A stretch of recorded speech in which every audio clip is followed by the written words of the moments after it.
Bien, buenas tardes, jóvenes. Vamos a ver el último tema de oscilaciones o movimiento periódico y se llama aplicaciones del MAS.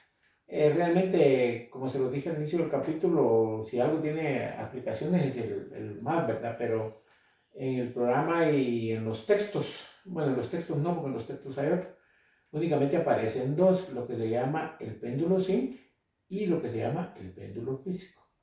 El péndulo simple es una idealización, pero una alta idealización del péndulo físico. ¿Y en qué consiste el péndulo simple? El péndulo simple consiste en una partícula de masa m unida por medio de una cuerda o barra ideal. Ideal significa que no tiene masa y que no se estira. Pivoteada en un extremo, ¿verdad? Obviamente este péndulo simple en la posición de equilibrio estaría en la línea punteada. De manera que cuando ustedes lo ponen para acá y lo sueltan acá, lo liberan, entonces el péndulo simple ejecuta un movimiento periódico, ¿verdad? ¿Sí? Noten que una muy buena aproximación de un péndulo simple, ¿cuál es? Es, por ejemplo, una plomada, ¿verdad? Una masa muy grande. Por ejemplo, que ustedes amarren una piedra muy masiva a una cuerda o un cable. Entonces, si ustedes calculan el centro de masa del sistema cuerda más masita, pues prácticamente el centro de masa va a estar acá, ¿verdad? Esa es una muy buena aproximación del péndulo simple. Obviamente, recuérdense que aquí hay fricción, ¿verdad? Por eso es que ustedes, por ejemplo, ponen una ploma a oscilar en un techo y se van a dar cuenta que después de un tiempo finito, la plomada pues se detiene. Es precisamente por la fricción que hay en el pivote. Nosotros vamos a suponer que no hay fricción. ¿Eso a dónde nos lleva? Nos lleva a varias cosas. Fíjense, pues que es un movimiento periódico. ¿Por qué?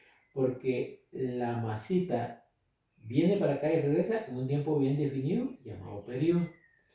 Tiene una amplitud de la posición de equilibrio. Noten que ahora la amplitud es angular, ¿verdad? ¿Sí? Y obviamente si tiene todo esto, amplitud y periodo y frecuencia angular, etc., entonces es un movimiento periódico. Generalmente hay muchos problemas que ustedes les dicen demuestra que el movimiento es periódico. ¿Cómo van a hacerlo? Ustedes tienen que llegar a una forma estándar de la ecuación del movimiento armónico simple, del oscilador armónico simple en todo caso. En este caso, ¿de dónde partimos? Si se dan cuenta, el movimiento es circular, ¿va? Porque si esto continúa acá, va a generar un círculo. Entonces, el movimiento rotacional y viene dado por la sumatoria de torques en algún punto, por el cálculo del momento de inercia en ese punto, por una aceleración angular. Pero ahora resulta que la aceleración angular, como este torque, como vamos a ver, no es constante, entonces esta la debemos describir de esta forma. Esto ya me va dando la idea de la ecuación del oscilador armónico simple. Va, la única fuerza que hace torque, por ejemplo, si ustedes se dan cuenta, el peso siempre actúa de manera vertical, pero va a haber una componente a lo largo del cable, esa no hace torque, ¿verdad? ¿Por qué? Porque pasa por ahí, estudiado en su momento. Pero hay una que es perpendicular, tangente, ¿verdad? La trayectoria, y esa es la que hace torque. Si ustedes se dan cuenta, este ángulo es este mismo ángulo que está acá. Entonces la ecuación de movimiento periódico es menos mgl seno de teta. ¿Por qué el menos? Porque esta fuerza hace efectivamente el mismo trabajo que hace la fuerza de un resorte. Es una fuerza restitutiva. ¿Por qué? Porque cuando la partícula está acá, tiende a llevarla hacia acá, pero cuando la partícula pasa a la posición de equilibrio, la componente del peso tiende a regresarlo. Por eso es que llega hasta acá, regresa. Aquí cuando la partícula viene para acá, otra vez la fuerza tiende a llevarla hacia acá. Entonces trata de restituir la condición de equilibrio. Entonces por eso le colocamos este signo menos. Para llevar esta ecuación a una forma pues, más amigable, digamos así, podemos pasar esto para acá y dejar aquí solo la aceleración angular. Y resulta que la masa se cancela y les queda que esto es G sobre L.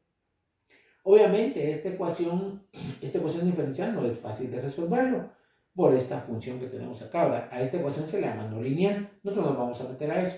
Pero si el ángulo que nosotros desviamos de la posición de equilibrio es muy pequeño, ustedes lo pueden corroborar en una subcalculadora, que el seno de teta es aproximadamente teta, siempre y cuando la busquen en radianes. Por ejemplo, para pi quinceavos, por ejemplo, o pi doceavos, esto prácticamente se aproxima, ¿verdad?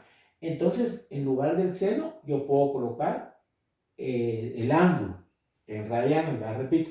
Y entonces la ecuación que tenemos acá, efectivamente, ya es una ecuación del movimiento periódico, ¿verdad? Con omega al cuadrado, que ustedes lo identifican. Omega al cuadrado sería G sobre L. Bueno, ustedes saben que esto, omega al cuadrado es G sobre L, entonces por lo tanto omega es la raíz de G sobre L, que es lo que a ustedes les interesa. Y el periodo, ustedes saben que es 2pi por omega, y resulta que el periodo entonces es 2pi por la longitud sobre G. Esto es para el péndulo simple. Una partícula unida por medio de una cuerda ideal o barra ideal a un pivote. Cuando oscila, entonces el periodo viene dado por esta expresión que está acá. ¿Sí estamos? Bueno, la otra aplicación que vamos a ver es el péndulo físico. El péndulo físico ya no es tan así, ¿verdad? Aunque esto en realidad es un péndulo físico. Un péndulo físico pues es una forma ya arbitraria, ¿verdad? Por ejemplo, ¿qué? Una guitarra, por ejemplo, ¿verdad? Esto no es una guitarra. Esto yo lo pensé como una tabla de cocina. Algunas tablas de cocina tienen un agujero para que ustedes, pues la persona que la utiliza, la ponga el pivote, ahí insertan ustedes el clavo, y si ustedes la ponen fuera de la posición de equilibrio, pues en condiciones ideales la tabla también va a oscilar. Son cuestiones muy parecidas a esta. Oscila precisamente en un momento circular porque hay un torque. Entonces volvemos a partir de esta ecuación, solo que ahora ya la inercia ya considera la forma de la tabla, ¿verdad? La sumatoria de torques es igual a IP por la segunda derivada de la posición angular respecto de θ, porque esto no va a ser constante. Vean, aquí lo tenemos. M es la masa de la tabla de cocinar en este caso, de la guitarra, como ustedes quieran, vaya lo que sea. G por D va. D, por favor, D es importante. D es la distancia que hay desde el pivote hasta donde está el centro de gravedad del cuerpo.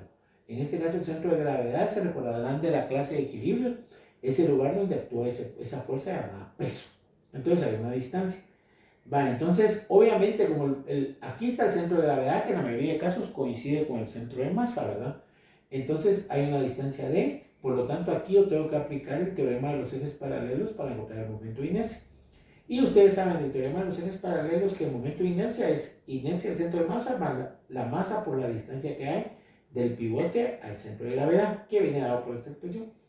Entonces, al despejar la aceleración para llevar una ecuación a esta forma, llevamos a esta forma. Vean que esta ecuación es exactamente la misma. mgd, aquí en lugar de L tengo D, por el seno de θ, dividido el momento de inercia respecto al centro de masa por md cuadrado. Noten que esta parte se reduce efectivamente a esto que está acá. ¿Por qué? Porque el momento de inercia respecto al centro de masa de una partícula es cero. Bueno, la misma historia. Esta ecuación funciona siempre que θ sea muy pequeño. Podemos tomar siempre esta condición que está acá. Entonces, en lugar del seno de θ, escribo θ. Y la ecuación ya se convierte en una ecuación ideal, bastante simple de resolver, donde omega cuadrado viene dado por la expresión que está acá, que sería mgd por i del centro de masa más md cuadrado. Otra vez, identificado o ubicado omega cuadrado, entonces ya puedo encontrar el periodo para cualquier cuerpo y viene dado por 2pi dividido omega. Entonces aquí solo sustituyen esto, obtienen su raíz y les va a quedar esto que está acá. Noten que esta ecuación tiene las mismas dimensionales de ¿dónde está, Dios mío? De esto que nosotros tenemos acá, ¿verdad? Este es omega, esto es L sobre G. L tiene dimensionales de longitud, 1 metro en todo caso, y esto es metro sobre segundo cuadrado. Metro con metro se cancela y el segundo es lo que le da la dimensionalidad a esto. Aquí pasa la misma historia, ¿verdad? Estos son kilogramo metro cuadrado. Y aquí tengo kilogramo metro por metro cuadrado. Kilogramo metro cuadrado cancela con lo arriba y lo único que queda es el segundo cuadrado, 1 sobre segundo cuadrado de esto, que a fin de cuentas se va para arriba. Entonces, estas son las dos aplicaciones que nosotros vamos a ver. Hay otra por ahí que se llama el péndulo de torsión. No sé, sería bueno que le echaran una lectura. Y si tienen alguna duda, pues por favor me la pregunten. Pero el péndulo de torsión realmente es en esencia esto mismo, ¿verdad?